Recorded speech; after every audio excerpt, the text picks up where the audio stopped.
অধ্যক্ষ মহোদয় সেই বিষয়ে সম্পূর্ণ নীরব ছিলেন। উঠে দাঁড়ালেন মাননীয় মন্ত্রী চন্দ্রিমা ভট্টাচার্য মহোদয়া। তিনি বললেন, আপনারা আমাদের বক্তব্য, তার কোট আনকোট, আমাদের বক্তব্য শোনেন না, তাই আপনাদের বক্তব্য কেটে দেওয়া হয়েছে। এই নিয়ম, এই রীতি আমরা হ্যান্ডবুকে পাইনি, আমরা তার প্রতিবাদ করেছি। দেখা যাচ্ছে যে আমাদের ভারতীয় জনতা পার্টির বিধায়কদের কথা বলতে দেওয়া হচ্ছে না। এই মহতীর সদন যে বিধানসভায় আমি দাঁড়িয়ে রয়েছে, এই বিধানসভা হচ্ছে বিরোধীদের, এটা সরকারের নয়। আজকে বিরোধীরা সরকারের যে লুপ হোলস, যে গাফিলতির জায়গাগুলো, সেগুলো তুলে ধরার জন্য আজকে এই মহতীর সদন। কিন্তু পশ্চিমবঙ্গ বিধানসভায় দেখা যাচ্ছে যে ভারতীয় জনতা পার্টির বিধায়কদের কথা বলতে দেওয়া হচ্ছে না। শিক্ষা দুর্নীতি বলুন, কথা বলতে দেওয়া হয় না। মহিলাদের ওপর অত্যাচার, কথা বলতে দেওয়া হয় না। স্বাস্থ্য ভেঙে পড়েছে, কথা বলতে দেওয়া হয় না। মুর্শিদাবাদ শামশেরগঞ্জে দাঙ্গা লাগানো হচ্ছে, সেখানে টিএমসির কাউন্সিলর দাঙ্গা লাগাচ্ছে, আদালত বলছে, কথা বলতে দেওয়া হয় না।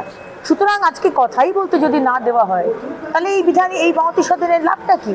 আজকে আমাদের বক্তব্য এক্সপাঞ্জ করে দেওয়া হচ্ছে। বৃহস্পতিবার ডক্টর অশোক লাহিড়ীর বক্তব্য এক্সপাঞ্জ করে দেওয়া হয়েছে এবং তার কারণ বলা হচ্ছে আমরা নাকি সরকারের পক্ষের কথা শুনিনি।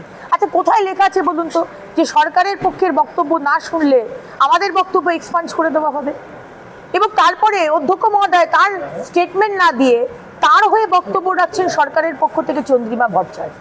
এগুলো আমরা বরদাস্ত করব না। আপনারা আমাদের হাজারবার বরখাস্ত করতে পারেন, হাজারবার পয়সা কাটতে পারেন, কিন্তু ঘাড় ধাক্কা দিয়ে বের করছেন। আপনার বিধায়িকা, আমাদের ধনেখালির বিধায়িকা তুই তোকারি করে কথা বলছে। এই কোন সংস্কৃতি এনেছেন? এই কোন কালচার?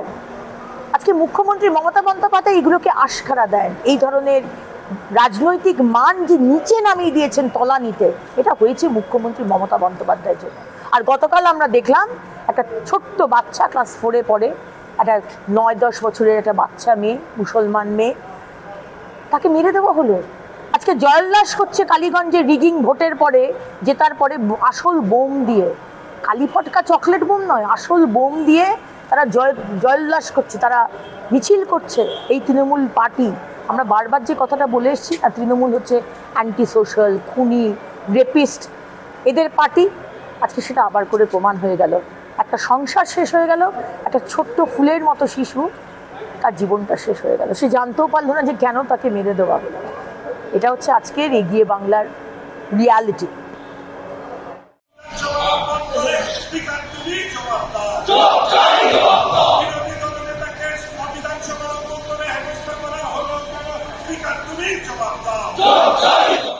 আমাদের ভিডিও ভালো লাগলে লাইক এবং শেয়ার করুন।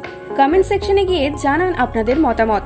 আরও ভিডিও পেতে আমাদের চ্যানেল সাবস্ক্রাইব করুন এবং প্রতি মুহূর্তে খবরের আপডেট পেতে প্রেস করুন বেল আইকন।